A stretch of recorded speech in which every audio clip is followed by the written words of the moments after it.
you wound up going back to Vince. Yeah. How did you feel that? Well, let's see. How did you feel about doing the fire blowing gimmick? I mean, were you against doing that?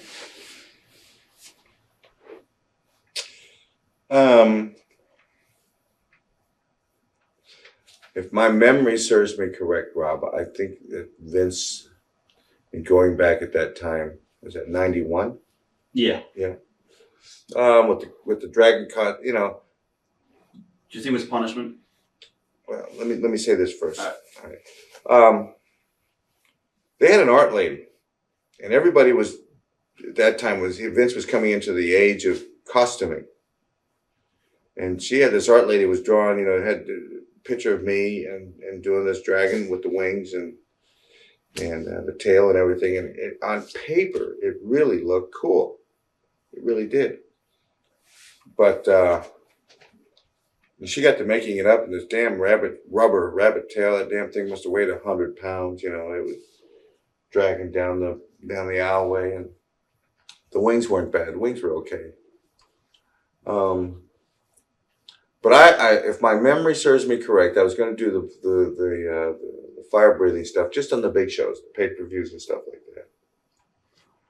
And Vince saw it the first time, and he saw what it looked like on TV. Especially they turn off the house lights, and all of a sudden from the top of this, and I was really getting good at it. Right. Really shooting a blast. It'd be out there 10 feet.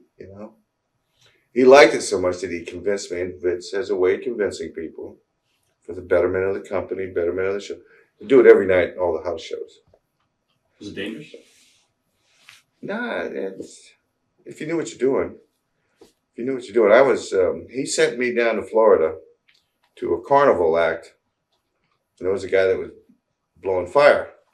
He set up in a shopping center parking lot. One of those small time carny acts. Called him up. And I think Pritchard went with me. And the guy was a big Ricky Steamboat fan. He says, "You want me to teach?" And he was a young kid. He was like 25. He's been doing it since he was 15, 10 years. "You want me to teach Ricky Steamboat how to blow fire so he can do it?" I'll be happy to. So they sent me down there. And they had not put the big top up, the big tent. Well, the biggest tent that they had for the parking lot. Right. Okay. And he was so excited about showing me how to do it. It was kerosene. You put kerosene in your mouth. He lit his torch. And we're standing out in the parking lot, and it's a little windy that day. A little windy. We're down there in Florida, and it's a little windy, a little breezy. And he's watching his torch, and he's watching which way the flames are going. Because what's he want to do? He wants the wind to be coming from his back, blowing away from him. Right. And just as he got that torch and he stuck it, you stick it about, a foot from your mouth, and you blow the kerosene to the fire, which ignites it. Just as he blew, the wind shifted, and he blew everything back in his face. Now this guy is running around the parking lot with his face on fire. Kerosene sprayed back in his face, and he's running around, patting it out. Okay, finally he gets it out. And I look over at Pritchard and I said, "This guy's a pro. This guy's been doing it for 10 years. Now you expect in a day to teach me, and then I'm going to be doing this at that time for the big shows." I said, "Look at him running around out there in the parking lot with his face on fire." Right. I said, "This is ridiculous. I'm not going to do this." And he came back, and what was his name? I think his name was Bill something. He said, No, Ricky, everything's cool. Look, see, everything's fine. Everything's cool. Well, the next day, he had all these big water blisters all over his face, just red. But he taught me how to do it. Didn't like the idea of having to do it every night. I didn't mind doing it for the big shows, but what the heck? I got doing it every night. Right. Was it an insult, do you think, that you were placed on opening matches again after you just came off incredible matches with Ric Flair? Yeah. What was your relationship like with Vince at the time? Was it basically just business as usual and, Well, I had thought that was in 91, had flown up to Connecticut on 2 occasions to have some meetings at his house. Right.